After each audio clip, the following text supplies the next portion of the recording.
আমরা যারা এখানে এসে বসেছি আমাদের মূল উদ্দেশ্য কি এটা আগে আমাদেরকে জানতে হবে। বর্তমান মওজুদা জামানায় যুব সমাজের জন্য ধর্ম পালন করা খুব কষ্ট, তার চেয়ে বেশি কষ্ট পীরপন্থী যে যুব সমাজ, এদের জন্য আরো বেশি কষ্ট। এক, যুব সমাজ এদের কাছে ধর্ম পালন করা কষ্টের বিষয়। দ্বিতীয়, আরো বেশি কষ্টের বিষয় যদি সেই যুব সমাজের মধ্যে ধর্মের মধ্যে তারা পীরপন্থী হয়, তাহলে তাদের কাছে ধর্ম পালন করা আরো বেশি কষ্ট। মওজুদা জামানায় প্রথম কথা, আপনার কাছে আজকের দিনে গুনাহের অবকাশ এত বেশি দেওয়া হয়েছে, গুনাহ করার সুযোগ এত বেশি আপনার কাছে আছে যে আপনি চাইলেও গুনাহ থেকে বাঁচতে পারবেন না। অপরদিকে নেকি করার সুযোগ তো অনেক আছে, কিন্তু নেকি করার সুযোগের আপনি নিজেকে যখন দাখিল করতে যাবেন, নেকি করতে যাবেন, তখন আপনার নেকিকে প্রশ্নবিদ্ধ করা হবে। আমার কথা আপনাদেরকে বোঝাতে পারছি কিনা আমি আরেকবার ভেঙে বলি। গুনাহ যদি না করতে চাই, তারপরেও গুনাহ अवेलेबल আমার কাছে, গুনাহ থেকে মুখ ফেরানো অসম্ভব। দ্বিতীয়, যদি নেকি করি আমরা, সেই নেকিকে প্রশ্নবিদ্ধ করা হবে যে আমার এই নেকিটি কতটা সঠিক। এবার একটু ভেঙে যদি বলি তাহলে আপনি ভালো করে বুঝতে পারবেন। গুনাহ করার অবকাশ কেন আমাদের কাছে? আপনি ডানে বামে আগে পিছে যেখানেই আপনি যেদিকেই তাকাবেন গুনাহ করার সুযোগ। রাস্তা দিয়ে আপনি হাঁটবেন, বেপরদা বেহাই আপনার চোখের মধ্যে থাকবে, আপনার মস্তিষ্কে গুনাহের জন্য আহ্বান করবে। সকালবেলা ঘুম থেকে উঠে মোবাইল যে হাত দিই, এই মোবাইলে হাত দেওয়ার সঙ্গে সঙ্গে গুনাহের আহ্বান শুরু হয়। ফেসবুক, ইউটিউব, গান বাজনা, অশ্লীলতা। নাম্বার 3, চা দোকানে, পান দোকানে যখন আপনি বসছেন, সেখানে জিহ্বার গুনাহ শুরু হয়ে যায়। পরচর্চা, পরনিন্দা, সমালোচনা জিহ্বার। রাস্তায় হোর্ডিং, ব্যানার, ফেস্টুন, অ্যাডভার্টাইজের নামে অর্ধ উলঙ্গ মহিলা, উলঙ্গ মহিলার ছবি আরম্ভ করে মোবাইলে চোখের মধ্যে গুনাহের আহ্বান শুরু হয়ে যায়। আপনি চোখ এবং জিভকে নিয়ন্ত্রণ করতে চাইলেও আপনি চা দোকানে বসে নিশ্চিপে এক কাপ চা খাবেন, এ কথা ভাবছেন, পাশের লোক বসে আপনাকে গুনার কথা বলছে, সমালোচনার কথা বলছে। অমুক লোক যাও তো, অমুক লোক এই বিষয়, অমুক লোক এই বিষয় বলেছে, অমুক লোক এটা বলেছে, অমুক লোক এই কথা বলেছে, অমুকের মেয়ে চলে গেছে। আপনাকে যখন শোনায় আপনার কানে যায়, এরপরে সে বলে কি ভাই ঠিক না? আপনি তার গীবত, তার পরচর্চা আপনার কানে শোনার পরে আপনি অনিচ্ছাকৃত হলেও আপনি তার মাথাটা হিলান। কেননা লোকটা একটু সমাজে সম্মানিত, লোকটা একটু পয়সাওয়ালা, লোকটা ভালো লোক। এই পরিবেশ থেকে হতে হতে জলসার মজলিস, যেখানে ধর্ম, যেখানে আমরা এখানে দ্বীন শিখতে এসেছি, যেখানে আল্লাহ আল্লাহ রাসূলকে পেতে এসেছি, আজকে এই মজলিসও আমাদের কাছে একটা পরচর্চা গীবতের জায়গা। আমাদের মতন আলেম ওলামা 1.5 ঘন্টা 2 ঘন্টা বক্তার জন্য যারা আমরা জলসা মজলিসে উঠি, এই মজলিসে উঠে আমরা শুরু করলাম নাহমাদুহু ওয়া নুসাল্লি আলা নবিয়িল কারীম থেকে শুরু করলাম, আর 1/2 ঘন্টা না যেতে যেতে, 1 ঘন্টা না যেতে যেতে অন্যের সমালোচনা, অন্যের গীবত, অন্য আলেম ওলামা, সিলসিলা, দল, মত, পদ, জামাত, কারো না কারো বিরুদ্ধে আমরা বললাম। আপনি এসেছেন কিন্তু এখানে আল্লাহ আল্লাহ রাসূলের কথা শুনতে, আমি আপনাকে শোনাচ্ছি অমুক মাওলানা এই বলেছে, অমুক দলের এই আছে, অমুক পীর সাহেবের এই কথা বলা হয়েছে, অমুক বক্তা এই বলেছে। এরপরে আমি বলছি হ্যাঁ ভাই ঠিক না, আপনি বলছেন জি। আপনি যেই জি বললেন, আপনি আমাকে সমর্থন করলেন। আমি যদি হারাম কথা বললাম, অন্যায় কথা বললাম, আপনি যদি চুপ থাকতেন তবুও ঠিক ছিল। আপনি জি বললেন, বলার সঙ্গে সঙ্গে আবার আমি বলবো এই চিল্লে বলুন, আপনি বললেন জি। তাহলে আমরা যে সমাজে বাস করলাম, গুনাহ করার অবকাশ এখান থেকে শুরু। মসজিদে যদি যান, মসজিদের ভিতরে যদি প্রবেশ করেন, মসজিদে নামাজের পর আরম্ভ হয়ে যায় পরচর্চা, পরনিন্দা। মসজিদ আল্লাহর ঘর, ওখানেও পরচর্চা করছি। এরপরে থাকলো নেকি করতে চাইলাম, নেকি করলাম, নামাজ পড়লাম, নামাজের পরে হাত তুলে দোয়া করলাম, মোনাজাত করলাম, না আজকে বিরহমাতিকা ইয়া আরহামার রাহিমিন বাহাকে লা ইলাহা ইল্লাল্লাহ মুহাম্মাদুর রাসূলুল্লাহ বললাম, পাশ থেকে একজন বলল এ ভাই লা ইলাহা ইল্লাল্লাহ মুহাম্মাদুর রাসূলুল্লাহ বলছে নামাজ হবে না। নেকি করলাম আমি, নেকি করার নিয়তে দোয়া চাইলাম, পাশ থেকে এক মাওলানা এক আলেম এক মুফতি ফতোয়া দিয়ে দিল এ ভাই বিরহমাতিকা ইয়া আরহামার রাহিমিন বলে ছেড়ে দাও, লা ইলাহা ইল্লাল্লাহ বললে হবে না, মুহাম্মাদুর রাসূলুল্লাহ বলা যাবে। শুরু হলো আমাদের নেকি। আমার সন্দেহ হলো একটি যুবক ছেলে যে মদ পদ সিলসিলা জামাত কিচ্ছু বুঝেনি, সে মনে করেছে আমি নামাজ পড়বো ইবাদত করব। সে দেখছি ইমাম সাহেব হাত তুলে বের হওয়ার, সেও বলছে। একজন আলেম বলল এটা হবে না। একজন লোক বলল তাহলে কি করতে হবে, বিরহমাতিকা ইয়া আরহামার রাহিমিন বলে দোয়া চেয়ে দিলাম। পাশ থেকে আরেকজন উঠে বলল এ ভাই নামাজের পর আবার কি দোয়া, নামাজের পর আবার হাত তুলে দোয়া আছে নাকি, নামাজের পর হাত তুলে দোয়াই নেই। একজন বিরহমাতিকা ইয়া আরহামার রাহিমিন বলে নামাজ দোয়া চাইতে বলল, নেকি আছে, প্রথমে নেকি বাদ হয়ে গেল। আপনি আবার বিরহমাতিকা ইয়া আরহামার রাহিমিন বলে নেকি দোয়া চাইলেন, আরেকজন এসে বলল ভাই নামাজের মধ্যে দোয়াই নেই, দোয়া চাই চাই, তাহলে নামাজটা পড়ি। আপনি নামাজে দাঁড়ালেন, নামাজের মধ্যে দাঁড়িয়ে আপনি নামাজ পড়লেন, ইমাম সাহেব পড়লো, আপনি চুপচাপ পিছন থেকে একজন বলল ভাই সূরা ফাতিহা পড়তে না পড়লে নামাজ হবে না। একজন লোক সূরা ফাতিহা পড়লো, একজন লোক বলল সূরা ফাতিহা পড়েনি নামাজ হবে না। একজন বলল জোরে আমিন বলতে হবে, আমি আমিন করে বললাম, আরেকজন পিছন দিকে এসে বলল এমন জোরে আমিন বললে গারদানে মারবো না ধাক্কা, মসজিদ থেকে বার করে। আপনি ওয়াজ শুনতে এসেছেন, আমি আপনাকে বিষয়বস্তু বোঝাচ্ছি। 22 বছর ওয়াজ করেছি, কিছু ফায়দা হয়নি, আপনি নিতেই পারেন। 1 ঘন্টা ওয়াজ করবো, ওই কথাগুলো শোনাবো, আপনি এখান থেকে নেবেন। ফলে আমি আপনাকে বুঝাচ্ছি যে কোন সমাজে আপনি বসে আছেন। আমি আমিন যেই জোরে বললাম, একজন লোক এসে বলল আমার মসজিদে চিল্লে আমিন বলে মেরে ঠ্যাং ভেঙে বার করে দেবো। আমি মনে মনে আস্তে আস্তে আমিন বললাম, আরেকজন লোক বলছে ভাই তুমি কোরআন হাদিস কিছু বুঝোনি, জোরে আমিন বলো, নবীজি বলেছেন জোরে আমিন পড়েছেন, মসজিদ গমগম করতে কবুতরের মতো বলে একটা হাদিস নাম্বার এত বলে দিল। তাহলে আপনি নামাজের মধ্যেও আর সন্তুষ্ট হলেন, নামাজ পড়তে গেলেন কিন্তু একজন বলছে জোরে আমিন, একজন আস্তে আমিন, একজন বলছে সূরা ফাতিহা পড়ো, একজন বলছে পড়ো না। হাতটাও ঠিক মতন আপনি বাঁধতে পারলেন না। আপনি এখানে হাত বলেন, একজন বলছে এখানে হাত রাখলে হবে নাকি, নামাজ হবে না এখানে, আপনি এখানে হাত লাগবে না, না বুকে না, সহি হাদিসে বুক নেই। একজন বলছে ভাই বুকে হাঁটো, পেটে রাখো, এখানে যেখানে। যুবক ছেলে বলছে ভাই নামাজ পড়বো।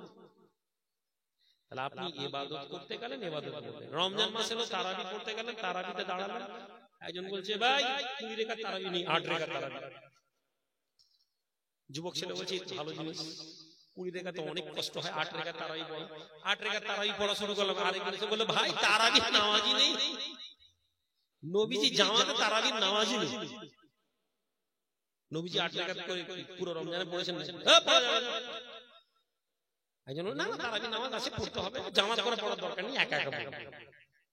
ঠিক আছে ভাই ঈশার নামাজের পরে একা একা পড়তে হবে। একজন বলছে এ ভাই নবীজি তারাবি নামাজ কি ঈশার নামাজের পরে পড়েছেন নাকি, শুধু গভীর রাতে পড়েছেন।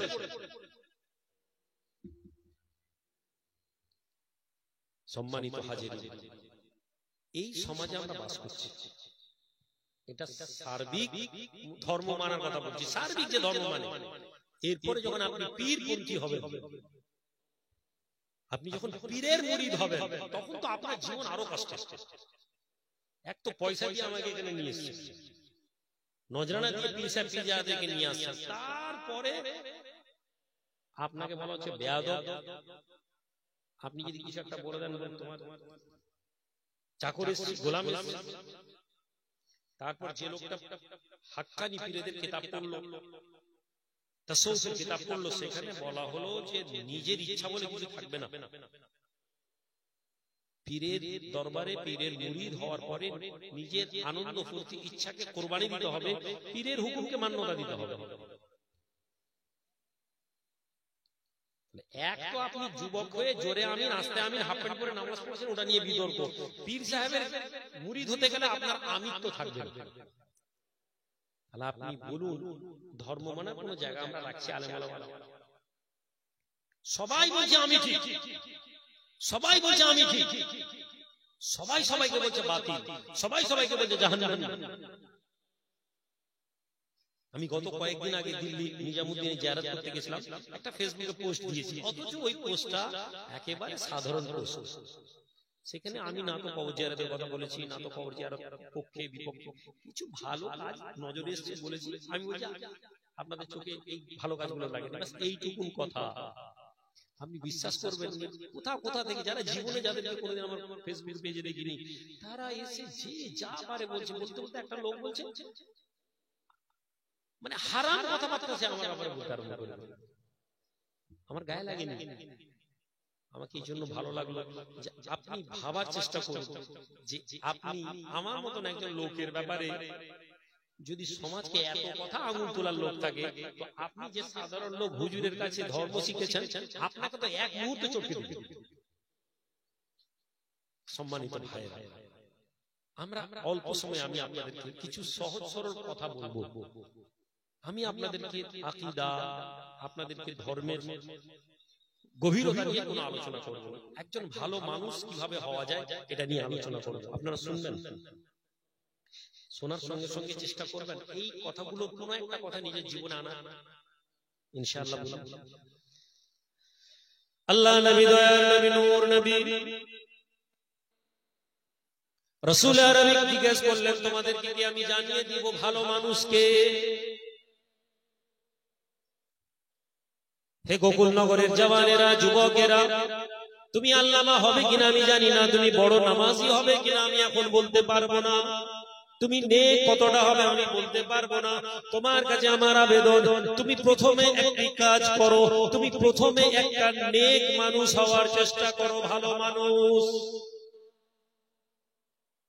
আল্লাহ নবী, দয়ার নবী, নূর নবী মক্কার জমিনে মক্কার জেহেলের লোকেদের, মক্কার জাহেলদেরকে, মক্কার জিনাকারীদেরকে, মক্কার চোর ডাকাতের লোকেদেরকে একদিনে ভালো মানুষ করেননি।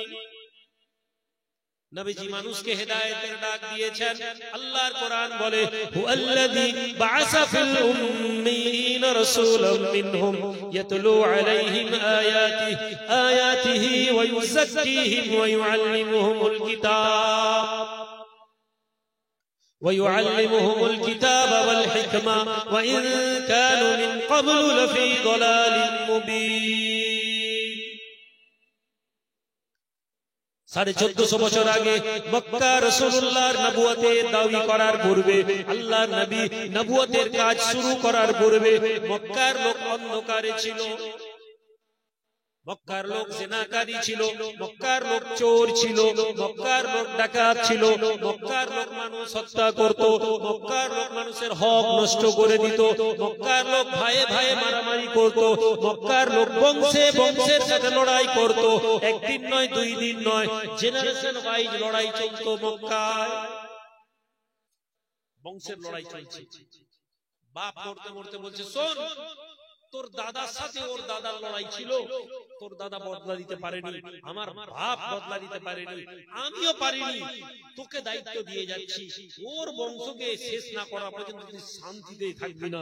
ওয়াদা কর বেটা। বেটা বলছে, আব্বা ওয়াদা করছি, ওর বংশকে শেষ না করা পর্যন্ত শান্তি দেব। আপনার আমার লড়াই 2 বছর, 5 বছর, 10 বছর, 20 বছর, এক একটা জেনারেশন। তাদের লড়াই ছিল বংশ পরম্পরা। আরবের ইতিহাসে 300 বছর পর্যন্ত বংশীয় লড়াইয়ের ইতিহাস এসেছে। 300 বছর তারা লড়াই করেছে, বংশের লড়াই। এই নবী, আখেরি নবী, পুর নবী, নূর নবী, আপনার নবী এসে তাদেরকে কি করলেন না, ওই ইউযাক্কিহিম, তাদেরকে পবিত্র করালেন। কিভাবে পবিত্র করালেন? কলমা সবাই পড়লো, লা ইলাহা ইল্লাল্লাহ সবাই পড়লো, কিন্তু লা ইলাহা ইল্লাল্লাহ পড়ার পরে সবাই মুমিন হলো না। লা ইলাহা ইল্লাল্লাহ পরে একদল মুনাফিক হয়ে গেল। লা ইলাহা ইল্লাল্লাহ সবাই পড়লো, একদল মুমিন হলো, একদল মুনাফিক হয়ে গেল। লা ইলাহা ইল্লাল্লাহ পড়ে সবাই মসজিদমুখী হলো, সবাই মসজিদে নামাজ পড়লো, কিন্তু একদল লোকের নামাজ কবুল হলো না, একদলের নামাজ কবুল হলো। তাহলে তারা কারা? যারা লা ইলাহা ইল্লাল্লাহ পড়লো অথচ তাদের নামাজ কবুল হলো না। কেন তাদের নামাজ কবুল হলো না? কেন তারা মুনাফিক হয়ে গেল? কি কারণে তাদেরকে মুনাফিক বলা হলো? একটু লক্ষ্য করে দেখি, তাহলে আপনি বুঝতে পারবেন আপনার আমার যে অহংকার ধর্ম নিয়ে, আপনার আমার যে বড়াই ধর্ম নিয়ে, আপনার যে মনে হচ্ছে আপনি মরে গেলেই জান্নাতে চলে যাবেন, আপনি যদি কোরআন এবং হাদিসের আলোকে বুঝতেন, আপনি দেখতেন যে না না, ওই জামানায় মুনাফিক কি ছিল জানার দরকার নেই। আপনার এবং আমাদের আমলের মধ্যে মুনাফিকি পরিপূর্ণ। তাহলে আমরা মুমিন কি করে হব? নবীজি মুমিন করলেন কি করে? তাজকিয়ায়ে নফস হওয়ার পূর্বে ঈমান আনতে হবে। কলমা পড়ার মধ্যে শুধু কলমা জবানে পড়ে নেওয়ার নাম ঈমান না। সবাই লা ইলাহা ইল্লাল্লাহ পড়েছিল, কিন্তু তারা মুনাফিক। যারা লা ইলাহা ইল্লাল্লাহ পড়লো, যারা আল্লাহকে রব বলে মেনে নিল, আল্লাহর কোরআন বলে যারা আর বলে ইন্নাল্লাযীনা ক্বালু রাব্বুনাল্লাহ। হে মুসলমান, তুমি বলো, কোরআনের দিকে লক্ষ্য করো, আল্লাহর কালামের দিকে লক্ষ্য করো, আর তুমি বলো ইন্নাল্লাযীনা ক্বালু রাব্বুনাল্লাহ সুম্মা ইসতাকামু তাতানাজ্জালু আলাইহিমুল মালায়েকা। একদল মানুষ যারা লা ইলাহা ইল্লাল্লাহ পড়লো, আল্লাহর কোরআন তাদের ব্যাপারে বলে, হে আর যারা বলে আল্লাহ ছাড়া কোনো মাবুদ নেই, আল্লাহ ছাড়া কোনো মাবুদ নেই, এবং এর কথার মধ্যে তারা দৃঢ়তার সাথে দাঁড়িয়ে গেল।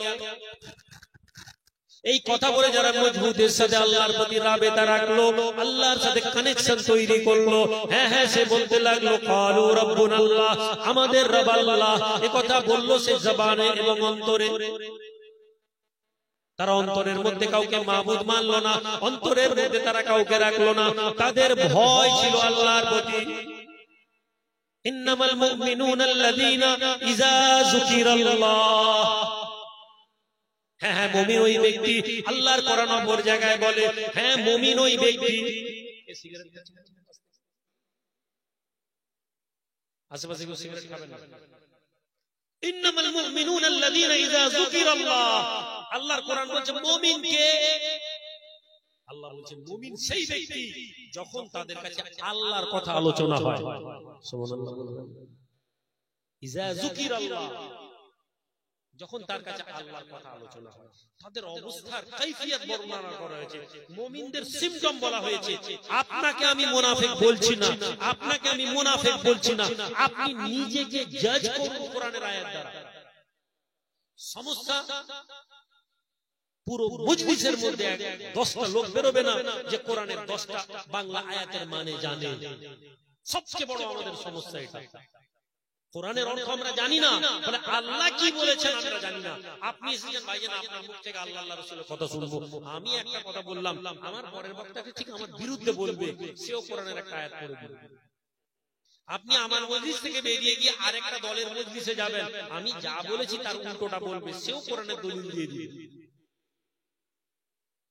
আপনি কোরআন যদি না বুঝেন, যে যেমন করে তার মতন করে কোরআনের অর্থকে আপনাকে বোঝাবে, আর আপনি মনে করবেন এটাই ধর্ম। তাহলে মুমিন কাকে বলে আগে আপনাকে বলতে হবে। আল্লাহর কোরআনে মুমিন, মুমিনের লক্ষণ কি বলা হয়েছে? মুমিনের লক্ষণের একটা লক্ষণ বলা হয়েছে, সর্বপ্রথম তাদের কাছে যখন আল্লাহর কথা আসবে, তখন তাদের অন্তরের অবস্থা বলা হয়েছে ওয়াজিলাত কুলুবুহুম, তাদের অন্তর আল্লাহর ভয়ে ভীত হয়ে যাবে। জোরে বলুন, জোরে বলা যাবে না? আল্লাহর ভয়ে, আল্লাহর ভয়ে কোরআনের কথা শুনে আমার অন্তর কি ভীত হয়? কোরআনের কথা শুনে কি আমার মনের মধ্যে কোনো পরিবর্তন হয়? যখন তাদের যখন তাদের কাছে কোরআনের আয়াত বলা হয়, ভাই এটা আল্লাহর কোরআন, আল্লাহর কালাম, যাদাতহুম ঈমানা, তাদের ঈমান বেড়ে যায়। আল্লাহর কোরআন শোনার সঙ্গে সঙ্গে তাদের মনের মধ্যে স্ফূর্তি হয়, আল্লাহর প্রতি তাদের ভরসা বেড়ে যায়। সম্মানিত ভাইয়েরা, বাবাজিরা, হে যুবকেরা, জওয়ানেরা, আল্লাহর দ্বীনকে বুঝে নাও। আল্লাহর কোরআন তোমার লক্ষণ বলে, যদি তোমার কথা, আল্লাহর কথা শুনে, কোরআনের কথা শুনে তোমার মনের মধ্যে ভয় না আসে, আল্লাহর কোরআনের আয়াত শোনার পরে যদি তোমার মনে আনন্দ না আসে, আল্লাহর কথা শোনার পরে যদি তোমার ইসলামের প্রতি আকর্ষণ না আসে, তুমি নিজেকে মুমিন বলতে পারো না। তুমি যখন আল্লাহকে রব বলে মেনে নেবে, আল্লাহর কোরআন বলে তোমাদের অন্তরের অবস্থা কেমন হবে। ইন্নামাল মুমিনুনা আল্লাযীনা ইযা যুকিরাল্লাহ, যখন আল্লাহর কোরআনে আয়াত আলোচনা হয় তাদের অন্তরটা আল্লাহর ভয়ে ভীত হয়ে যায়। যখন অন্তরের অবস্থা এমন হবে, আল্লাহর কোরআন বলে নিশ্চয়ই তোমরা যখন এই অবস্থায় দাঁড়াবে, ইন্নাল্লাযীনা ক্বালু রাব্বুনাল্লাহ, অন্তরের অবস্থা বলে দেওয়া হলো মুমিনের। এরপরে জিহ্বার অবস্থা বলা হচ্ছে, অন্তর আল্লাহর ভয়ে ভীত, কোরআনের কথা শুনে অন্তর সন্তুষ্ট যে আমরা ভুল রাস্তায় নেই, আমরা সঠিক রাস্তায়। আল্লাহ পাক এবার সার্টিফিকেট দিচ্ছেন মুমিনকে, হে মুমিন, আমার প্রতি বিশ্বাস এনেছো, আমার প্রতি ইয়াকিন এনেছো, আমার প্রতি আশা এনেছো, আমি আল্লাহ তোমাদেরকে সুসংবাদ দিচ্ছি। ক্বালু রাব্বুনাল্লাহ, তারা বলে আল্লাহ আমাদের রব, সুম্মা ইসতাকামু, এবং তারা দাঁড়িয়ে থাকে, দে আর স্ট্যান্ড অন দ্যাট পয়েন্ট, ওই কথার উপরে তারা দাঁড়িয়ে থাকে। আল্লাহ বলেন তাতানাজ্জালু আলাইহিমুল মালায়েকা, আমি আল্লাহ তাদের কাছে ফেরেশতা পাঠাই। জোরে বলা যাবে? আপনার আমার কাছে কি করানো হয়? ফেরেশতাদেরকে সুসংবাদ দেওয়ার জন্য পাঠানো হয়। তারা বলে শোনো, আল্লাহ তাখাফু, আল্লাহ তাখাফু, হ্যালো, তোমরা আল্লাহর প্রতি ঈমান এনেছো, ভয় পেও না। ওয়ালা তাহজানু, তোমরা চিন্তা করো না। তোমরা আল্লাহকে আল্লাহ বলে মেনেছো, তো তোমাদের অন্তরেও এই কথা আছে, তোমাদের ভেতরেও এই কথা আছে। শোনো, আল্লাহ আমাদেরকে পাঠিয়েছেন তোমাদের জন্য। তোমাদেরকে বলা হচ্ছে তোমরা ভয় পেও না, চিন্তা করো না। ওয়া আবশিরু বিল জান্নাহ, দুনিয়াতে তোমাদেরকে একটা সুসংবাদ দেওয়া হচ্ছে, শুনে নাও, তোমরা জান্নাতের সুসংবাদ নিয়ে যাও। তাহলে মুমিনদের জন্য জান্নাতের সুসংবাদ দিয়ে দেওয়া হচ্ছে। কোনো আমল নেই, কোনো আমল নেই, ঈমান তৈরি হয়ে গেছে, ঈমান মজবুতির সাথে তৈরি হয়ে গেছে। আমরা যে ঈমানের দাবি করি এটা সন্দেহযুক্ত হয়, আমরা যে ঈমানের কথা শুনি এটা সন্দেহযুক্ত। আমি বলছি না এই ঈমান ভুলভাল, সন্দেহযুক্ত। আল্লাহর কোরআন যে ঈমানের কথা বলছে, অন্তর এবং জবান দুটোই এক। মনের মধ্যে কোনো চিন্তা নেই, কোনো টেনশন নেই, কোনো ভয় নেই। তারা যখন শুনে যে আল্লাহ আমার জন্য যথেষ্ট, ওয়াকাফা বিল্লাহি ওয়াকিলা, এই কথা যখন তারা শুনে, তারা বলে আমাদের আর কোনো ভয় নেই। তাদের অন্তর থেকে এটা বলে, লোক দেখানোর জন্য বলে না। এই লোকেদের জন্য জান্নাতের সুসংবাদ। যখন আপনি এই ঈমানের আলোয় এসে গেলেন, এরপরে আপনাকে প্রথম যে আমলটা করতে হবে, নামাজ, রোজা, হজ, যাকাত আল্লাহর ফরজ। কিন্তু আমাদের নামাজ, আমাদের রোজা, আমাদের হজ, আমাদের যাকাত আমাদের কাজে আসে না কেন? রোজা রেখে সারাদিন বসে বসে গীবত করছে। হয় না হয়নি ভাই? পান দোকানে হয় না হয়নি? রোজা রেখে বসে বসে ক্যারাম খেলছে। ওইখানে কে ছেলেরা একটু কথা বলছে, আস্তে কথা বলতে বলতে। রোজা রেখে টিভি চালিয়ে দিয়ে, এখন তো আর টিভি চলে না, আগে আমরা দেখতাম টিভি চলছে ক্লাবে। কি ব্যাপার? রোজা রেখে ফুটবল খেলা দেখছে, ক্রিকেট খেলা, সিনেমা হতে দেখেন, ক্রিকেট খেলা দেখছে। রোজা রেখে সারা দিন ফেসবুকের মধ্যে চালাচ্ছে।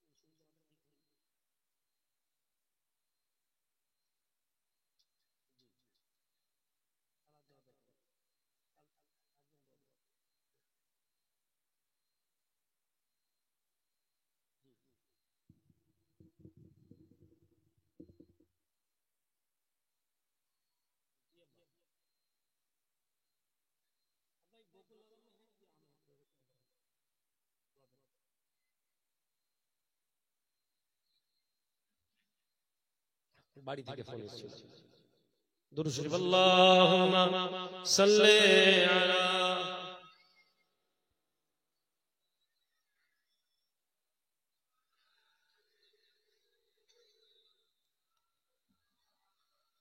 আমার সম্মানিত ভাইরা, আপনারা জানেন শুনেছেন, আল্লাহর সিদ্ধান্তের উপর আমাদেরকে রাজি থাকতে হবে, না? কিন্তু আমরা কি পারি? আমরা তো দুনিয়াদার, তাই না?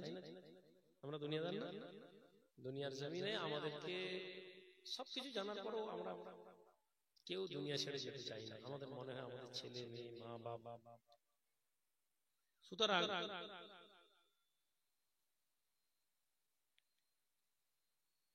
দুরূদ আল্লাহুম্মা সাল্লি আলা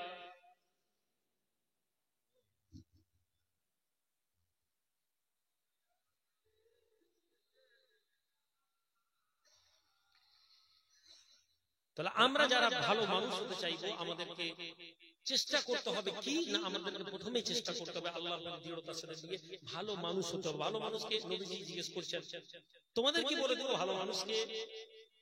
সাহাবারা চুপ করে আছে। নবীজি আবার প্রশ্ন করলেন, তোমাদের কি বলে দেবো ভালো মানুষকে? নবীজি চুপ করে আছে। আবার নবীজি, তোমাদের কি বলে দেবো ভালো মানুষকে? নবীজি সাহাবারা ভাইয়া রাসূলুল্লাহ বলুন। তাহলে আপনাকে আমি কোন ইবাদতের কথা এখন বলছি না, আমি আপনাদেরকে প্রথম বলছি আজকে নবীজি বললেন ভালো মানুষ ওই ব্যক্তি যার দ্বারা অন্য মানুষ অনিষ্টতা হওয়ার ভয় পায় না। সুবহানাল্লাহ বলুন। হে আল্লাহর বান্দা, যুবকেরা, জওয়ানেরা, ভালো মানুষ যদি তুমি হতে চাও তাহলে সর্বপ্রথম তোমার দ্বারা কোনো মুসলমানের ক্ষতি না হয় এই জীবনের প্রথম উসুল বানিয়ে নাও। জিন্দেগিতে যদি উসুল হয়ে যায় আমার দ্বারা কোনো মানুষের ক্ষতি হবে না, হে মুসলমান, না কোনো মুসলমানের কথা নয়, তোমার দ্বারা পৃথিবীর কোন লোকের কোনো অনিষ্ট হবে না, তোমার দ্বারা পৃথিবীর কোন লোকের সমালোচনা হবে না, তোমার দ্বারা পৃথিবীর কোন লোকের ক্ষতি হবে না, তোমার দ্বারা পৃথিবীর কোন মানুষ কষ্ট পাবে না। আল্লাহর নবী বলছেন তুমি উত্তম মানুষ, ভালো মানুষ। তুমি সবচেয়ে খারাপ মানুষকে নবীজি বলেন বলে দিব?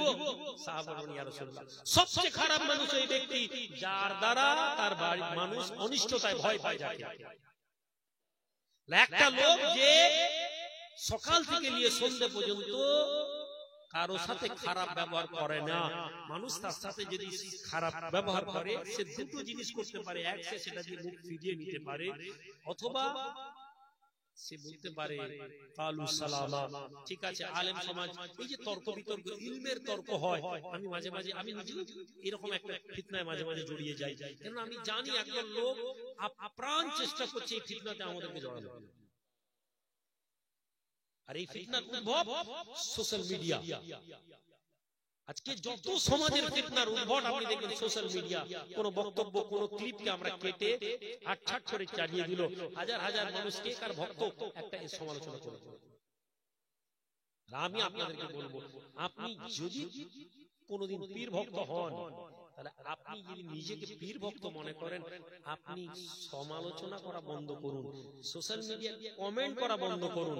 আপনি যদি সোশ্যাল মিডিয়ায় কমেন্ট করেন, আপনার কমেন্টে যেন ভালো কথা লেখা হয়, আপনার কমেন্টে কোনো খারাপ কথা লেখা হবে না, ইনশাআল্লাহ। এটা শুধু যুবকদের উদ্দেশ্যে। এক তো সারাদিন কমেন্ট, ভালো জিনিস পাঠান সোশ্যাল মিডিয়া। আজকে দিনে বিজ্ঞানের সাইকোলজিস্ট তারা যারা মনস্তত্ত্ব নিয়ে পড়াশোনা করেন, মনোবিজ্ঞানী, তারা বলছেন আমাদের মধ্যে নেগেটিভিটি ভর্তি হয়ে গেছে, আমাদের মধ্যে খারাপ জিনিস ভরে গেছে, ভালো জিনিস আমাদের মধ্যে নেই। সারাদিন ফ্রাস্ট্রেশন, ইংরেজিতে বলা হয় অবসাদ, খিটখিটে মেজাজ। দরবারে তদবিরখানায় লোক হুজুর ছেলেটা খিটখিটে হয়ে গেছে। যে ছেলে খিটখিটে তার প্রথম লক্ষণ সে মোবাইলে সারাদিন থাকে। আপনি আপনার মোবাইলকে আপনার জীবন থেকে এক সপ্তাহ বার করে দেন, আপনি পরীক্ষা করুন, কসম খেয়ে নিন, খেয়ে বউকে মোবাইল দিয়ে দেন, দিয়ে তালা লাগিয়ে দেন, এক সপ্তাহ দেখে দিন, প্রথম 2 থেকে 3 দিন আপনি পাগলের মতন হয়ে যাবেন। 4th ডে থেকে আপনার মনের মধ্যে রিল্যাক্সেশন তৈরি হবে। 3 দিন আপনার নেগেটিভ যত এনার্জি আছে বাইরে হবে। 4 দিনের মাথা থেকে আপনি দেখবেন আপনার ঘুমটা ভালো হচ্ছে। 5 দিনের মাথায় আপনি দেখবেন আপনি তাড়াতাড়ি ঘুমাতে পারবেন। 7 দিনের মাথায় দেখবেন আপনি ফুললি এনার্জি হবেন, পজিটিভ ভাইব্রেশন। পৃথিবীর যত বড় বড় মানুষ আছে তারা বিছানে মোবাইল নিয়ে যায় না। তাহলে ভালো মানুষ হওয়ার জন্য আমরা চেষ্টা করব, নবীজি বলেছেন কেউ যেন আমাদের দ্বারা অনিষ্ট না হয়। আর অনিষ্ট আমার কারো সাথে নেই, কিন্তু মোবাইল আমি কাউকে অনিষ্ট করে বেড়াচ্ছি। নাম্বার 2, ভালো মানুষ হওয়ার জন্য কথা শুনুন। সামাজিক মানুষের সাথে কথা শুনুন, আর যখন বলবেন তখন কোরআনের দিকে লক্ষ্য করুন।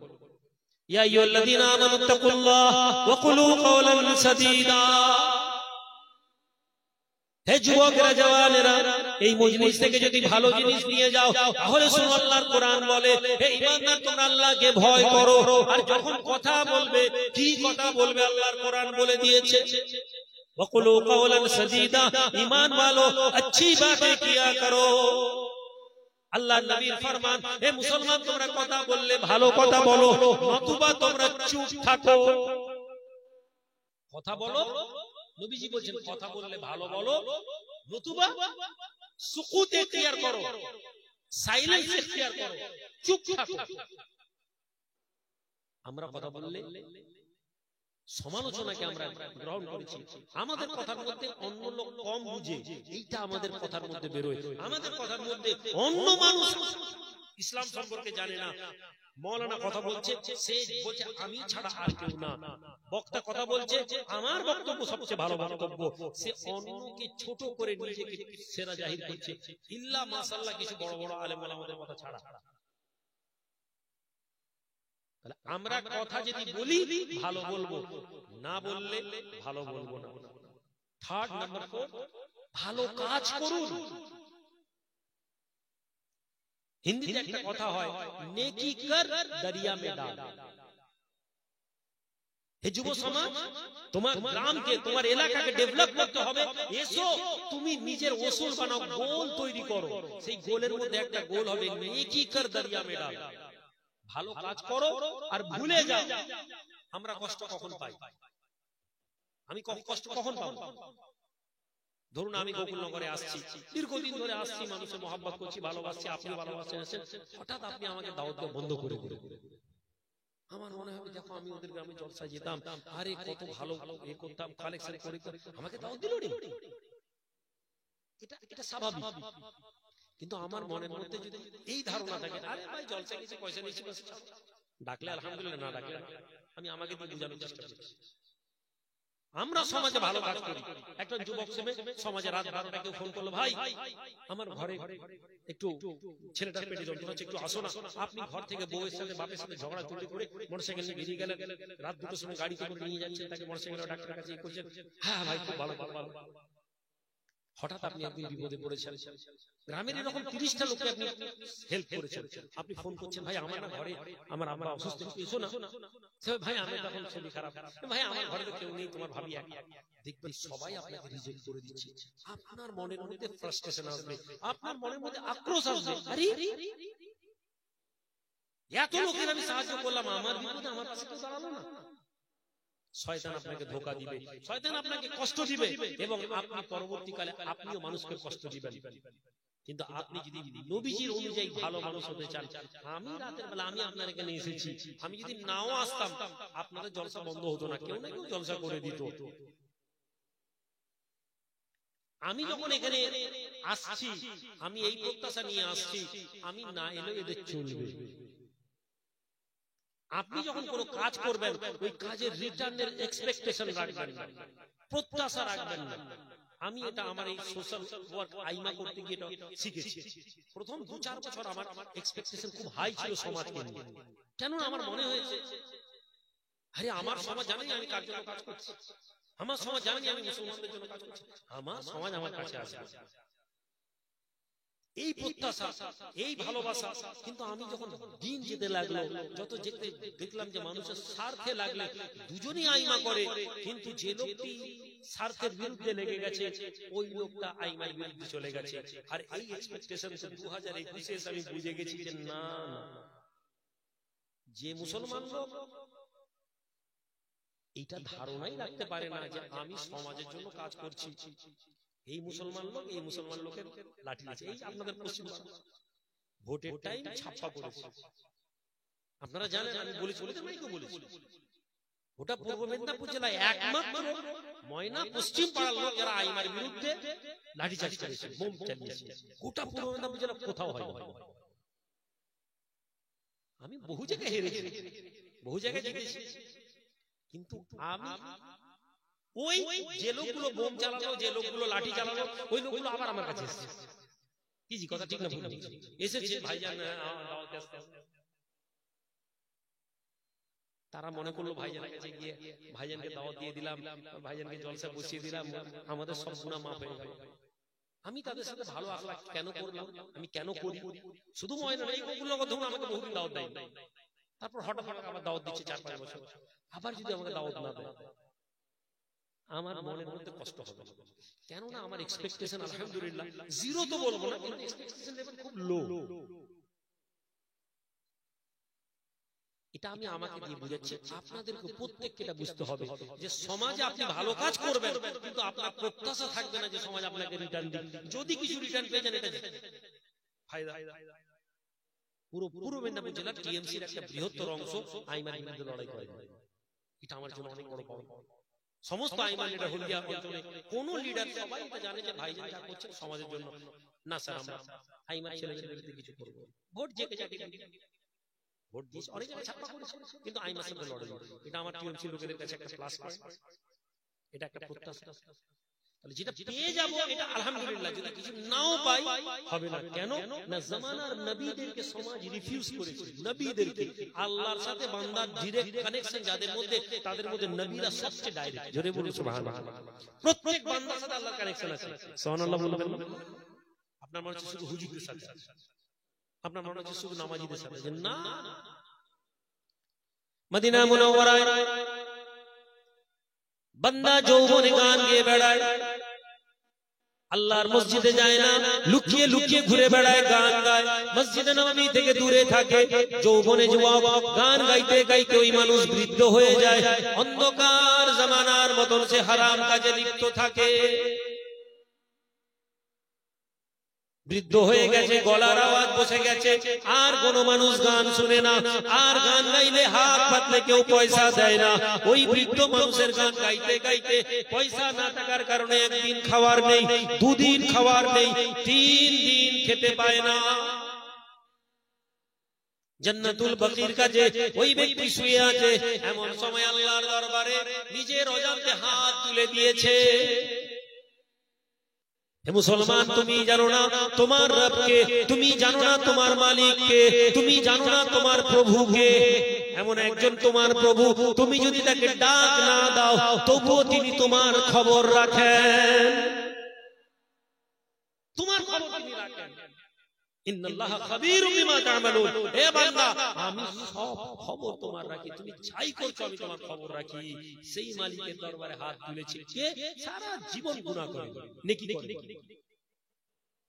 আল্লাহকে হাত তুলে বলছে, আল্লাহ সারা জীবন গুনাহ করেছি তোমার দরবারে, আল্লাহ 3 দিন খেতে পাইনি, খিদা জ্বালায় তোমাকে মনে পড়েছে, আল্লাহ আমাকে তুমি খাওয়ার ব্যবস্থা করো, তুমি ছাড়া আমার আর কে আছে? বাস এইটুকু, এইটুকু আবেদন। না না, সে বলেনি আল্লাহ আমি নামাজ পড়বো, আল্লাহ তোমার নাম দিব, না সে বলেনি, সে শুধু এটা বলেছে তুমি ছাড়া আমার কে আছে। বাস এই কথা দোয়া চেয়ে ঘুমিয়ে পড়েছে। ক্ষুধার্ত বুড়ো লোক আমিরুল মুমিনিন ওমর ঘুমিয়ে আছেন মসজিদে নববীতে, পাগড়ি খুলেছেন, খুলে ঘুমিয়ে আছেন। ঘুমের মধ্যে ইলহাম হচ্ছে ওমরের, ওমর আমার এক বন্ধু 3 দিন না খেয়ে শুয়ে আছে, তুমি এখানে আরাম করছো, যাও তার খাবার ব্যবস্থা করো। ওমর ধড়মড় করে উঠেছেন, হাতে পাগড়ি নিয়ে ছুটছেন, জান্নাতুল মালা দিকে বাকির দিকে ছুটছেন, জান্নাতুল বাকির দিকে ছুটতে ছুটতে লোককে খুঁজছেন। ভাই বুড়ো দেখছে ওমর এগিয়ে আসছেন, হায় হায় ওমর আসছে, দেখলেই মারবে। ওমর তো রাগী, দেখলেই মারবে, শরীরের ক্ষমতা নেই, আর মারলে কি এখানে বসি, খুঁজে টুজে কাউকে না দেবো, বলছেন এই বুড়ো এখানে কাউকে তুমি দেখেছো? তখন ওমরের আর মাথায় নেই, বুড়ো গান গায়, কোনো খেয়াল নেই, কে আল্লাহর মাহবুব বান্দা, কে আল্লাহর বন্ধু, খেতে পাইনি। বলছে না আমি তো অনেকক্ষণ এখানে কাউকে দেখিনি। ওমর তো ওমরই ছিলেন, মনে হলো এখানে কেউ নেই, তো যে বসেছে, তাহলে এর ব্যাপারে কি বলা হলো? হ্যাঁ ভাই, আপনি কোরআন মানেন, হাদিস মানেন, কাউকে আপনি কবরে দেখলেই তাকে শিরক মনে করেন। আপনি কোরআন মানেন, হাদিস মানেন, এটা ভালো কথা, কাউকে পীরের দরবারে গেলেই আপনি তাকে মূর্খ মনে করেন। আপনি কোরআন মানেন, হাদিস মানেন, কাউকে মাজারের কাছে গিয়ে দাঁড়ালেই আপনি বলতে চাইছেন সে মুশরিক, কবর পূজারী। নবীও কবরে গেছেন, নবীও মাজারে গেছেন। তখনকার জীবনে মাজার শব্দটা এই হালফিলে তৈরি হয়েছে। রাসূলুল্লাহ কবরে গেছেন, আপনার কবরস্থানে আপনি গেলে আপনাকে যদি কেউ কবর পূজারী বলে, তাহলে আপনি বুঝতে পারছেন আপনি কি মুসলমান। ওমর বলছেন, এই তুমি কি 3 দিন খাওনি? বুড়ো অবাক, আমি 3 দিন খাইনি, ওমর জানলো কি করে? বলছে, হ্যাঁ আপনি জানলেন কি করে? ওই বুড়ো বলছে, ওমর হাতটা ধরেছেন যে তুমি যাকে জানিয়েছো তিনি আমাকে জানিয়েছেন। বুড়ো হাত টেনে নিয়েছে। কিভাবে? আমার অন্তরে আল্লাহ আমার খবর দিয়েছেন, ইলহাম হয়েছে। মুমিনদের অন্তরে আল্লাহ পাক কথা পাঠিয়ে দেন। জোরে বলুন সুবহানাল্লাহ। নবীদের উপর ওহী আছে, মুমিন বান্দাদেরকে আল্লাহ অন্তর, আমরা বলবো না আমার মনে হচ্ছে তুমি আসবে, এরকম কথা বলি না? একজন হঠাৎ দেখলেন এসে গেল, আরে আমার তোমার কথা তো মনে হচ্ছিল। আল্লাহ ফেরেশতাদের মাধ্যম থেকে ওই কথাকে দিয়ে দেন অন্তরে, ইলহাম বলা হয়। যেতে যেতে আপনার কি মনে হলো ভাই, মোটরসাইকেলটা যেই দাঁড় করিয়েছি আর তারপরেই সামনে গাড়িটা এসে ওই যে দাঁড়িয়ে গেলেন, আল্লাহ ফেরেশতাদেরকে দিয়ে আপনার অন্তরে দিয়ে দেন, দাঁড় করিয়ে দেন, বাধা দিয়ে দেন ফেরেশতারা। হাদিসের মধ্যে সব আছে। ওমর বলছেন, তুমি যাকে জানিয়েছো সেই হাত কেটে দিয়ে বলছেন, ওমর রে তোমাকে আল্লাহ জানিয়েছেন যে রবের নাফরমানি আমি সারা জীবন করলাম, সেই রব তোমাকে জানালেন জামানার সবচেয়ে বড় মানুষ আমিরুল মুমিনিন তাকে। ওমর দাঁড়াও, হাত ছাড়ো, বৃদ্ধ সিজদায় গিয়ে কাঁদতে আর আল্লাহ সারা জীবন তোমার নাম নিইনি, আজকে খাওয়ার জন্য তোমাকে ডাক দিলাম, আল্লাহ তুমি সাড়া দিলে তো দিলে, জামানার আমিরুল মুমিনিনকে দিয়ে আমাকে সাড়া দিলে। আল্লাহ যদি আমার এই ডাক আপনার কবুল হয়, তাহলে আরেকটা ডাক, এই সিজদা যেন আপনার কদমে গিয়ে উঠে, আল্লাহ আমার সিজদা যেন আখেরি সিজদা হয়। এই দোয়া চাইতে চাইতে বৃদ্ধর মওত হয়ে গেল। আমিরুল মুমিনিন তাকে লোকজনকে ডাকলেন, মদিনার লোক অবাক, আমিরুল মুমিনিন গায়। ওমর বলেন, তুমি জানো না? জানেন তো রাসূলুল্লাহ জামানায় এরকম একজন জিনাকারী ব্যাপারী হাদিসে। ভালো মানুষটা কোথা থেকে তৈরি হয়? অন্তর থেকে। ইন্নাল্লাহা লা ইয়ানজুরু সুওয়ারিকুম বাল ইয়ানজুরু কুলুবাকুম। আল্লাহর নবী বলেন, আল্লাহ তোমাদের চেহারা দেখবেন না, কত বড় টুপি লাগিয়েছি, কত বড় পাগড়ি লাগিয়েছি, কত বড় জুব্বা লাগিয়েছি, কি রকম করে আমি অঙ্গি ভঙ্গি করছি, এটা দেখার থেকে বেশি আল্লাহ পাক বলেন বাল ইয়ানজুরু কুলুবাকুম, আল্লাহ তোমার অন্তর দেখবে। অন্তরে মানুষ ভালো অথবা মন্দ। সম্মানিত হাজিরিন, ভালো মানুষ হওয়ার জন্য আল্লাহকে ডাকতে হবে। দ্বিতীয় জিনিস, অন্তরকে ভালো করতে হবে, পজিটিভ ভাবনা দিয়ে করতে হবে। কেমন করে শয়তান ধোঁকা দিবে? হাদিসের মধ্যে আছে, একজন লোক বলল, কালকে আগামীকাল আমি ভালো কাজ করব।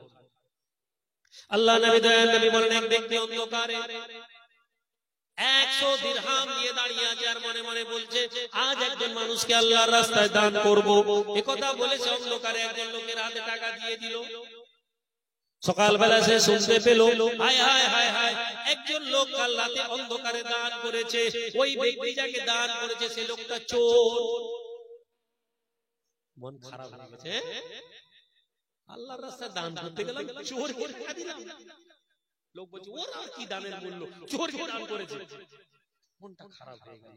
সে আবার বলল, আগামীকাল আবার দান করবো ইনশাআল্লাহ, ভালো আল্লাহর রাস্তা দান করব। সে দাঁড়িয়ে থাকলো অন্ধকারে, সে একজন মহিলাকে টাকা দিল। সকালবেলা লোক চিল্লে বলল, হায় হায়, গতকাল রাতে কে যেন একজনকে দান করেছে, একটি ব্যভিচারী মেয়েকে দান করেছে, বেশ্যা মেয়েকে দান করেছে, ওর দানের কি মূল্য। আমার মনটা খারাপ হয়ে গেল, হায় হায়, আল্লাহর রাস্তা দান করতে গেলাম, বেশ্যা মেয়েকে টাকা দিলাম। আল্লাহর বান্দা আমার নিয়ত করে আগামীকাল আল্লাহর রাস্তায় দান করব। অন্ধকারে লোকটি দান করে দিল আর মনে মনে ভাবতে লাগলো, কাকে দান করলাম। সকালবেলা যখন এলো, শুনতে পেল মানুষ বলাবলি করছে, হায় হায়, গতকাল একজন লোক দান করেছে, এই দানের কোনো মূল্য নেই। একজন পয়সাওয়ালা লোককে, আমির লোককে, লাখপতি লোককে দান করেছে, পয়সাওয়ালা লোককে দান করেছে। মনটা আফসোস হয়ে গেল, আল্লাহর রাস্তায় দান করলাম, 3 দিন বেকার হয়ে গেল। হে আল্লাহর বান্দা, তুমি দান করো, হে আল্লাহর বান্দা তুমি ভালো কাজ করো, তুমি দেখতে যেও না লোকটা কি, লোকটা কেন, লোকটা কিসের জন্য। আল্লাহ নবী বলেন, পরে ওই রাতে লোকটি যখন ঘুমিয়েছিল, ওই লোকটির অন্তরে পাঠিয়ে দেওয়া হলো, হে বান্দা, তুমি যাকে দান করেছিলে, প্রথমে যে লোকটাকে চোরকে দান করেছো, জেনে নাও ওই লোকটি চুরি বন্ধ করে ওই দানের দ্বারা সে ভালো হয়ে গেছে। মনের মধ্যে আল্লাহ সুযোগ দিয়েছে, আল্লাহ আমাকে দান করে টাকা পাঠিয়েছেন, আমি আর চুরি করব না, তাহলে 100 দিরহামের দান তার চুরি থেকে তাকে তওবা করিয়েছে। ঠিক যেভাবে একটি বেশ্যা মেয়েকে যাকে দিয়েছো, ওই বেশ্যা মেয়ে আল্লাহর রাস্তায় তওবা করেছে, এই পয়সা আল্লাহর রাস্তায় আমি আর কোনোদিন খারাপ কাজে লিপ্ত হব না, ওই মেয়ে তওবা করেছে। আর ওই বড় লোক যাকে দান করেছো, ও একটা বখিল, কৃপণ, কঞ্জুস লোক, ওকে যখন দান করেছো, ওই লোকটা দান দিয়ে নিয়ত করেছে, হায় হায় আল্লাহ আমাকে এত দান পয়সা দিয়েছে, আমি দান করতে পারিনি, আমাকে লোক দান করেছে, ওই লোক তওবা করেছে এবং ওই লোকটা দাতা হয়ে গিয়েছে। আমরা কাজ যদি করি আল্লাহর জন্য, কোন মানুষের জন্য আমরা কাজ যেন না করি ভাই, কোন মানুষের জন্য কাজ করি না। আমার কাজ ভালো লোক অথবা মন্দ লোক, যে লোকের জন্য হোক, আমার কাজ যেন আল্লাহর জন্য হয়। সম্মানিত আমি আলোচনা আর দীর্ঘায়িত করব না, আমি শুধু আপনাদের কাছে যুবক গোকুল নগরী ছেলে তোমাদের উদ্দেশ্যে বলছি, আল্লাহর জন্য ভালো মানুষ হওয়ার চেষ্টা করো, ভালো কাজ করো, পরচর্চা পরনিন্দা থেকে বেঁচে থাকো, চেষ্টা করো ভালো তোমার জীবনে কিছু হোক। নির্দিষ্ট দিনে সারা দিনে একটা ওসুল মানাও যে আমি সারা দিনে একটা ভালো কাজ করব, পয়সা ছাড়া, দান ছাড়া। দান তুমি তোমার করবে, ভালো কাজ কি? সোশিয়াল যদি ভালো কাজ করতে চাও, তোমরা চেষ্টা করো তোমাদের এই গ্রামের রাস্তাটা একজন ছেলে পরিষ্কার করার দায়িত্ব নয়। মুসলিম এলাকাগুলো আনডেভেলপ, মুসলমানদের কাছে পয়সা আছে কিন্তু এলাকাগুলো দেখো নোংরা, এলাকাগুলো দেখো রাস্তার মধ্যে নোংরা পড়ে থাকে। তাহলে আমরা 10 জন যুবক ছেলে আমরা কি করতে পারি? এলাকা পরিষ্কার করার দায়িত্ব নিতে পারি। 10 জন ছেলে কি করতে পারি? আমরা 10 জন ছেলে মিলে দায়িত্ব নিতে পারি আমাদের এলাকার একজন ইয়েতিম ছেলেকে পড়ানোর। আপনারা এই জলসায় হাজার হাজার টাকা খরচ করেন, এই এলাকা থেকে আমরা একটা ইয়েতিম ছেলের কি দায়িত্ব নিতে পারি না? গতকাল কথা হচ্ছিল হরশঙ্কর রানীচকের ছেলেদের, গত 2-1 দিন আগে। ভাইজান আমি স্কুল বানিয়ে দেখেছি, আমি ওদেরকে শোনাচ্ছিলাম ভাইজান একটু খরচটা বেশি, ওদেরকে বললাম যে এই ছেলে অ্যাকাউন্টেন্ট আছে, হিসাব এত খরচের পরও এই সেশন যে চলছে, যে সেশনটা প্রতি মাসে 2 লক্ষ টাকা করে ভর্তুকি দিতে হয়েছে। কারা কারা ভর্তুকি দেয় তাদের নামটা বললাম, কার হাতে ভর্তুকি দেয়, কে অ্যাকাউন্টেন্ট তার নাম। পয়সা যদি ইনকাম করতাম ভাই, আপনারা অনেকেই মনে করতে পারেন ভাইজান স্কুল বানিয়েছেন কামাবেন, আপনারা বলুন তো মাদ্রাসা বানিয়েছি জাকাত ফিতর পয়সা নেব না, কি ভাই বলেছিলেন? পয়সা ইনকাম করা যদি উদ্দেশ্য হতো জাকাত ফিতর টাকা এলাও করতাম না। পয়সা যদি ইনকাম করার হতো বিল বই বানাতো না। পয়সা যদি ইনকাম করা হতো উদ্দেশ্য হতো মাদ্রাসা ইট পুতার আগে কালেকশনের জন্য লোক পাঠিয়ে দিত, করিনি ভাই। ক্ষমতা যদি আমাকে আল্লাহ দিতেন, আমি নিজে যদি পারতাম, আপনার মনে হয় এই স্কুল প্রতিষ্ঠান পয়সা দিয়ে চালাবো? স্কুল বানিয়েছি শুধুমাত্র সমাজের ছেলে তৈরি করার জন্য। আজকে আপনি বুঝতে পারবেন না 20 বছর আগে যখন আলামিন মিশন তৈরি হয়েছে, এই সমাজ জানেনি 30 বছর আগে আলামিন মিশন কি ছিল। বেড়ার চাল দিয়ে তৈরি করা একটি প্রতিষ্ঠান আজকে হাজার হাজার ডাক্তার দিচ্ছে সমাজে। যে পরিকল্পনা নিয়ে আমরা এগিয়েছি, আল্লাহ পাক যদি চান আপনার সমাজের নেক্সট জেনারেশন কোন লেভেলে পৌঁছাবে আপনাদের ধারণা কি? আমরা পারিনি। গ্রামের মধ্যে যে ছেলেটা সবচেয়ে ব্রিলিয়ান্ট ছেলে, ওই ছেলেটাকে 10 জন মিলে একটা প্রতিষ্ঠান, আমার প্রতিষ্ঠানে ভর্তি করতে হয় বলছি। কত টাকা একটা ছেলে পিছনে মাসে 2000 টাকা হলে ভেসে যাবে। আমরা এমন কি লোক নেই 10 জন ছেলে 200 টাকা করে মাসে দিতে? তেরেঙ্গা খৈনি খেয়ে ডেলি 1000 টাকা মাসে 2000 5000 ফুটিয়ে দাও। এই যুবক, সমাজ পরিবর্তন ওয়াজের মাধ্যমে হয় না, সমাজ পরিবর্তন ভেতর থেকে আকাঙ্ক্ষা রাখতে হয়। আমি সব কলম করব জেনেছেন, বলছি কলম করব জানো, কালেকশন করতে হবে তো নাকি না হবে?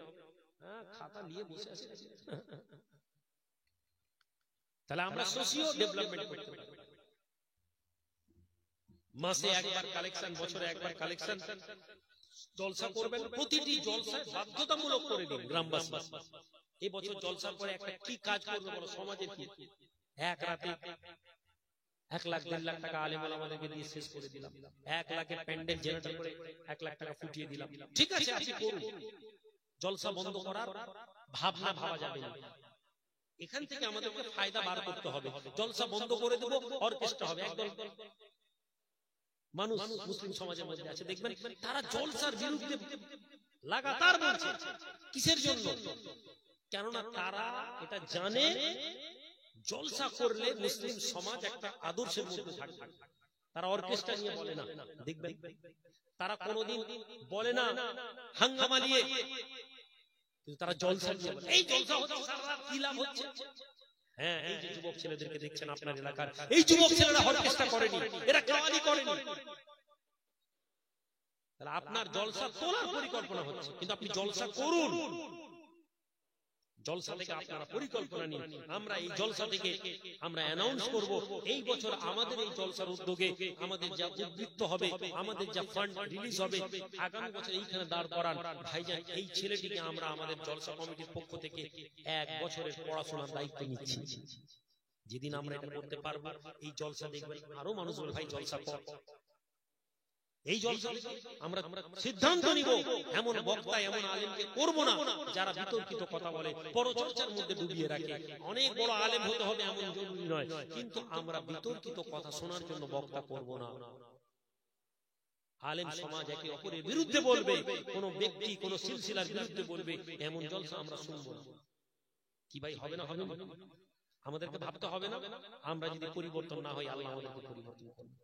আল্লাহ পাক কোন জাতির ভাগ্য পরিবর্তন করেন না, সে জাতির মানুষ যতক্ষণ নিজেরা ভাগ্যের পরিবর্তনের চেষ্টা করে। এটা আল্লাহর কথা, কোরআনের কথা।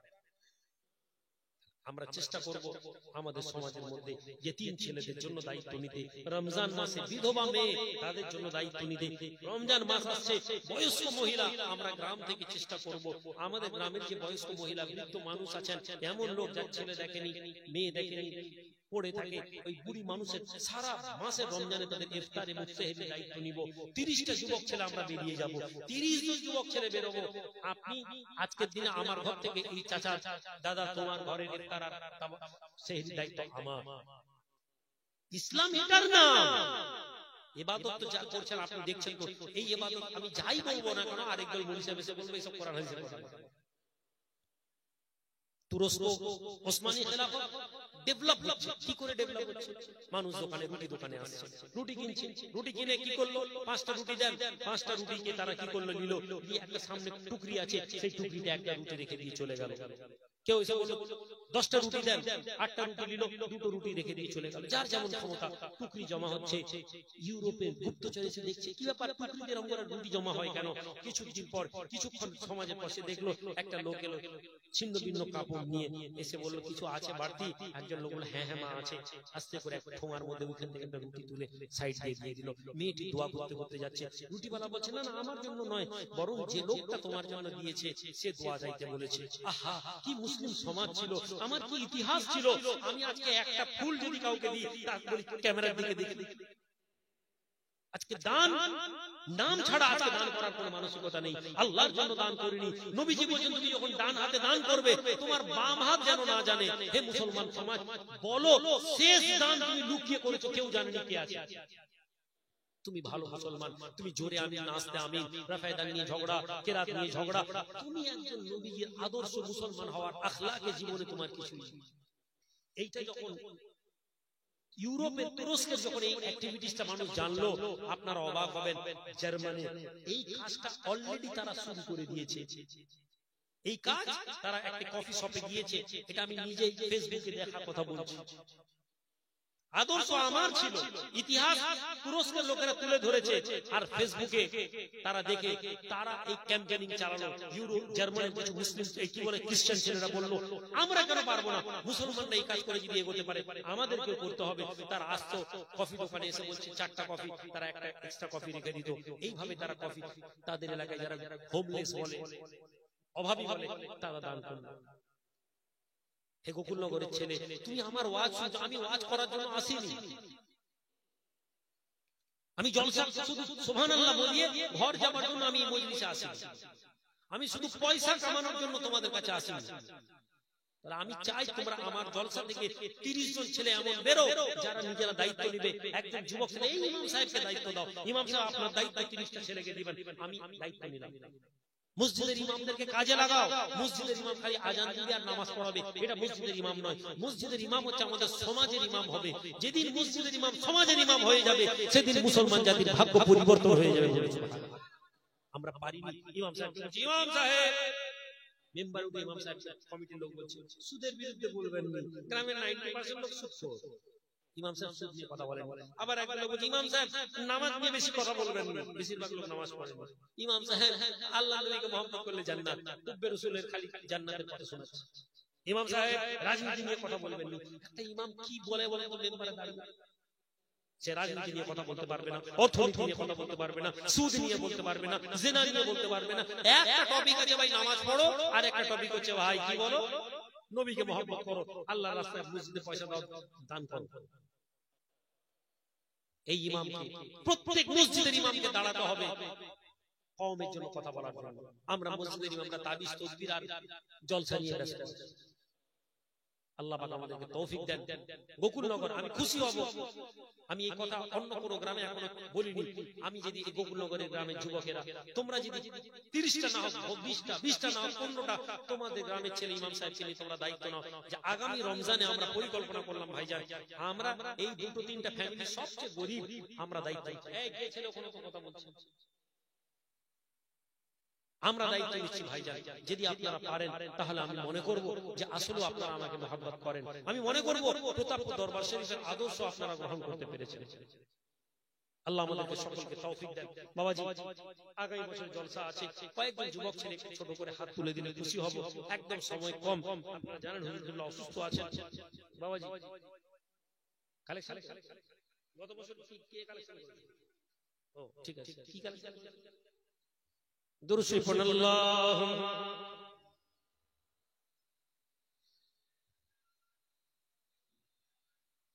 ওয়ালা আলি সাইয়্যিদিনা। বাবাজি 2000 টাকা করে কয়েকজন ছেলে একটু হাত তুলেন না। শহীদুল ইসলাম, কে শহীদুল ইসলাম? মাশাআল্লাহ আব্বা মায়ের সব রেশানির জন্য 10,000 টাকা দিয়েছেন। জোরে বলি মারহাবা, জোরে বলি মারহাবা, নারে তাকবীর। বাবাজি এই জিনিসটা কলজে ফেটে যায় পীর বিরোধীদের, যারা পীর বিরোধী তাদের কলজেটা ফেটে চাকনাচুর হয়ে যায়। পীর সাহেবদের ভক্তরা চেয়েছি 2000 বলছে 10,000 টাকা। ওদের মাথা খারাপ। আমরা এত জ্ঞানী, এত বুঝি, এত কোরআন পড়েছি, এত হাদিস পড়েছি, আমাদের কথা আমরা সারাদিন চিল্লাই, কেউ আমাদের দিকে তাকায় না। আরে খেপা পাগল, এখানে আল্লাহ এবং তার রাসূলের মুহাব্বতের লোক বসেছে, নবীজির গোলামেরা বসে। আল্লাহর নবীর গোলামেরা দুনিয়া এবং আখিরাতে রাসূলুল্লাহর গোলামির জন্য সবকিছু করতে রাজি আছে। তোমরা এটাই বুঝতে পারো না, শয়তানেরও অনেক ইলম ছিল। কি ভাই ইলমের সাথে নবীজির মুহাব্বত যদি না থাকে, তোমরা নবীজিকে আমাদের মতন মানুষ বানিয়ে ছেড়েছো। আর আমরা বলেছি নবীজি আমাদের মতন মানুষ ভাবা তো দূরের কথা, রাসূলুল্লাহ হচ্ছেন এমন মানুষ পৃথিবীতে নবীর মতন কোনো মানুষই ছিল না। জোরে বলা যাবে না? একটা লোক বলছে নবী আমাদের মতন মানুষ, আর একটা লোক বলছে নবী এমন মানুষ পৃথিবীতে নবীর মতন আর কোনো দ্বিতীয় মানুষ নেই। আল্লাহ কার প্রতি রাজি হবে? তোমার আমল, বহু আমলকে মুখের উপর ছুঁড়ে ফেলে দেওয়া হবে, নেকির পাহাড় নিয়ে উঠবে, আমলের পাহাড় নিয়ে উঠবে। হাদিসে বলা হয়েছে রাসূলুল্লাহ বলেছেন আমলকে শেষ করে দেওয়া হবে, ওই লোক গুনার পাহাড় দিয়ে জাহান্নামে যাবে। আমল কিছুই নেই, নেকি কিছুই নেই, অথচ সে নবীর মুহাব্বত রেখেছে, এই কথার জন্য সে জান্নাতে চলে যাবে। সুতরাং আল্লাহর জান্নাতের জন্য অন্তরটা দরকার। বাবাজি